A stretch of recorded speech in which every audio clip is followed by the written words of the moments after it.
Jeremiah, how's it going? Doing good, you? Yeah, doing great.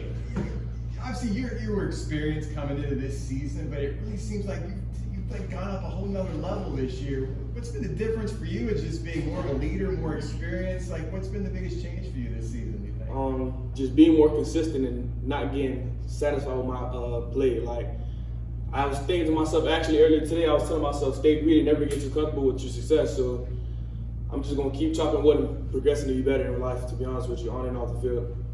Jason Johnson's a veteran guy, but he's new to this team. How has playing alongside him, gotten more comfortable? It's actually been comfortable from day one. I actually been playing with Jason. We talk a lot on and off the field, so we was able to build some type of chemistry before going into the season, and we just happened to carry it over from off the field to on the field. So it's good playing with him. You mentioned you were greedy to get better there, JJB. What about what are you greedy to get better at next? Is it a technique thing? Is it getting the team better to play on the road?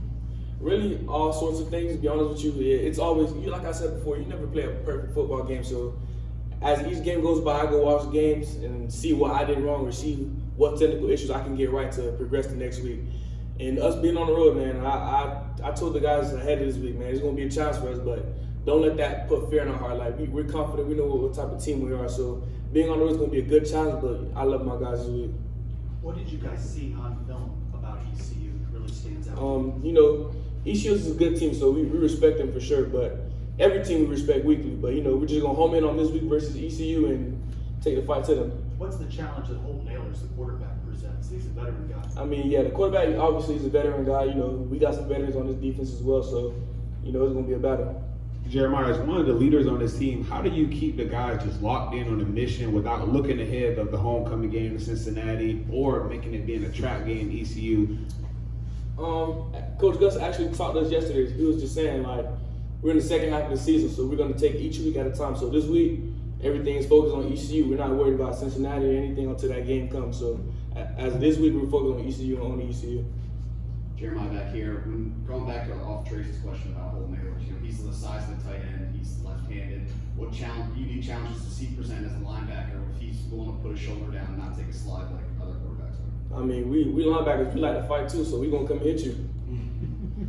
They got a really good running back too, Keaton Mitchell. He's always running for 100 plus, had another 100 plus performances past game. What have you seen on film of him? What kind of challenges he probably played him last year too?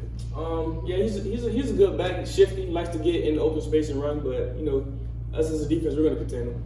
What have you seen from a young guy like Cam Moore playing the game? Man, I'm actually proud of Cam Moore, man. I told Cam Moore whole season, stay ready. You never know when your number's going to get called, so I'm on him hard every week. Every week in practice, I tell him, pay attention, watch every rep, and if you ever have any questions, come talk to me. I can help you for sure.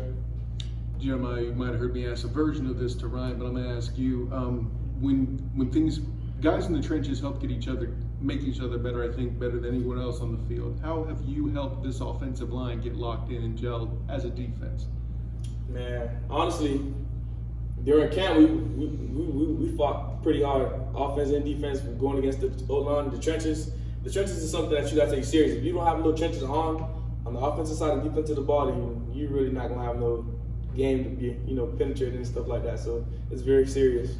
After the game, coaches have praised the quality of play from the young guys when they came in and got reps. What did you say? I didn't really see no fall off at all. As BJ said before, man, we actually got a 2 and 3 deep, to be honest with you. So those guys playing at a high level, I was just happy for them guys to get on the field and get some type of burn. Jeremiah, how much does it mean to you as one of the emotional leaders of this defense that you guys are playing so well and so consistently? Because you see you on the tape almost after every tackle, you get up with this emotion that is almost haven't been seen. Like, what is going through your head just being that guy right now?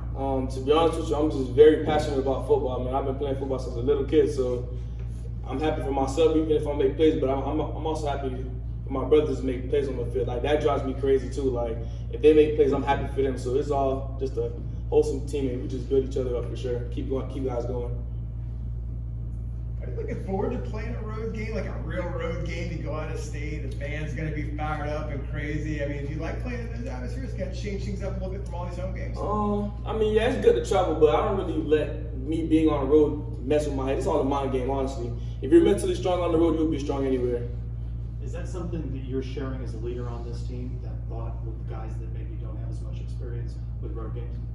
Yeah, I'll tell those guys, like, obviously it's a road game. People are going to try to get in your head, and fans are going to try to do it or not. But, you know, it's up to us to keep our composure and just play fast and physical.